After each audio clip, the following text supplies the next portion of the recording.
안녕하세요. 홍T의 인사드리겠습니다. 오늘의 주제는요. 지금은 경매를 때려치울 때, 이렇게 제가 주제를 정했습니다.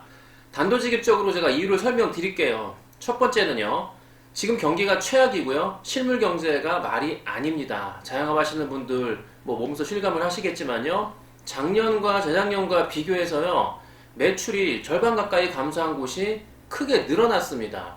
단순 논리로요. 그냥 사람들이 돈을 안 쓰는 거예요. 안 쓰는 사람들이 많아졌다는 그런 현실이겠죠. 낙찰받고 명도 처리를 깔끔하게 해결을 했어요. 그런데 월세가 안 나가요. 이상하리만큼 문의가 안 옵니다.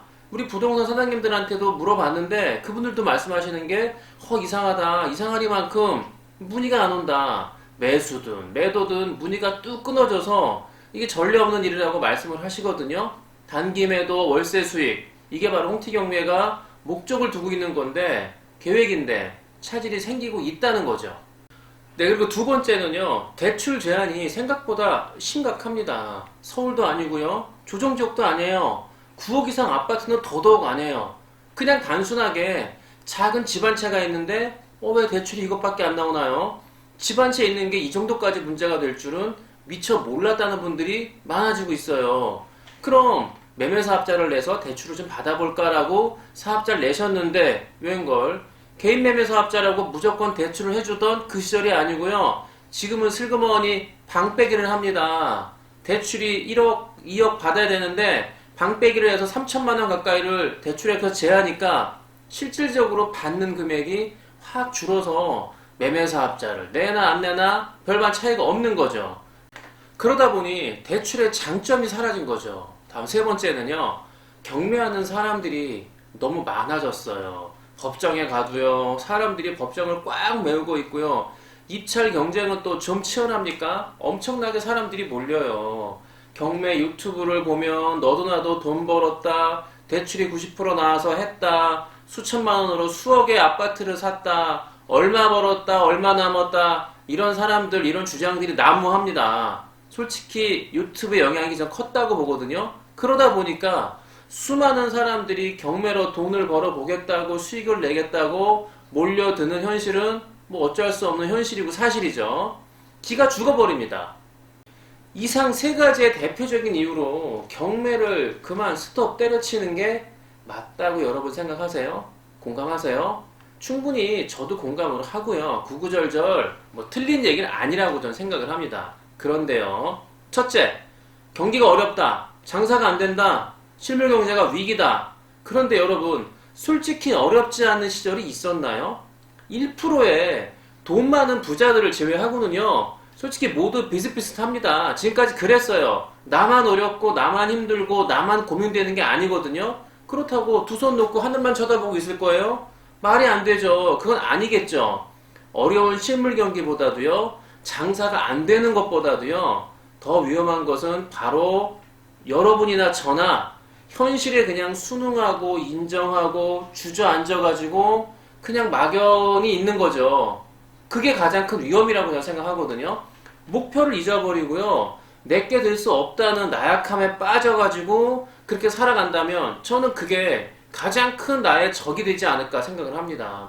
경기가 계속 어렵죠. 어렵다 하더라도요. 그 어려움 가운데 어려움을 이겨내고 딛고 일어서는 사람들이 주변에 있잖아요. 그 사람들을 바라보고 나도 거기에 동참해서 나아가는 것이 순리가 아닐까 생각을 합니다. 다음 두 번째는요. 대출이 안 되는 상황이 이 현실이 생각보다 심각한 게 맞습니다. 소득 증빙도요. 기준이 높아졌고요. 진짜 작은 아파트라도 한 채 있으면 들어보지도 않고 대출이 안 나옵니다. 50%밖에 안 나옵니다. 설레설레 해요. 지금은 때가 아닌가 봐. 내년으로 패스할까? 나쁘지 않습니다. 그런 결정에도 전 동의합니다. 그런데요, 대출 제한이 되는 지금 같은 이런 시기가 평생 간답니까? 아니, 내가 죽을 때까지 대출 제한이 계속 된답니까? 은행에 돈이 부족해서 대출을 못 해주는 게 아니에요. 정책 차원에서 제한이 되는 거죠. 내년에 뭐가 있겠습니까? 국회의원 선거가 있죠. 국회의원 선거는요, 저는 정치를 잘 모르지만 여야를 떠나서 어찌됐든 서민들을 향한 정책과 경기 부양책, 즉 돈이 풀릴 가능성이 커지고 있는 거는 불보듯 뻔한 사실이잖아요. 대출 제한이 완화되는 그때를 대비해서 저는 지금부터 준비하는 것이 바로 현명한 사람이 아닐까라고 생각을 합니다. 다음 세 번째는요. 경매하는 사람들이 많아 보이는 것은 저는 허상이라고 봅니다. 물론 경매하는 인구가 늘어난 거는 사실이에요. 그건 부정할 수 없어요. 그런데요.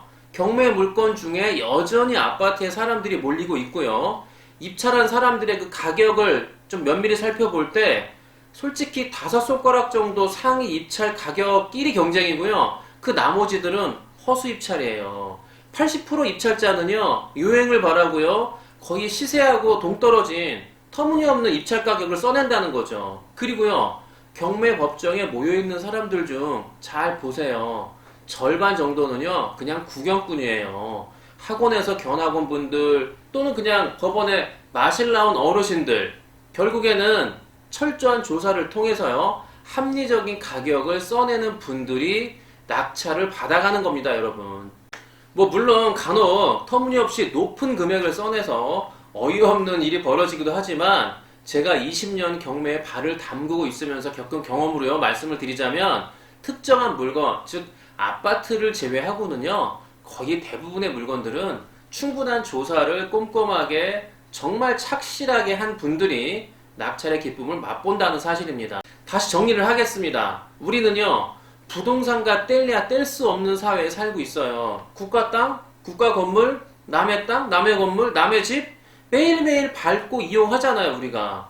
그래서 부동산 공부는 입찰 여부를 떠나서요. 제가 지금부터 꾸준히 매일매일 하시라고 권해드리는 겁니다. 그 부동산 공부의 가장 원초적인 게 저는 경매라고 생각하거든요. 경매 공부를 여러분들께서 정말 쉬지 않고 차근차근 해나가신다면 여러분의 눈과 귀는요, 그 기획부동산 업자들한테 사기도 당하지 않고요, 부동산을 제대로 바라보는 바로 그 눈과 귀가 될 수 있다고 저는 확신을 합니다. 네, 오늘 여기서 마치고요. 저는 또 좋은 주제 가지고 주말 지나서 다음 주에 돌아오도록 하겠습니다. 안녕!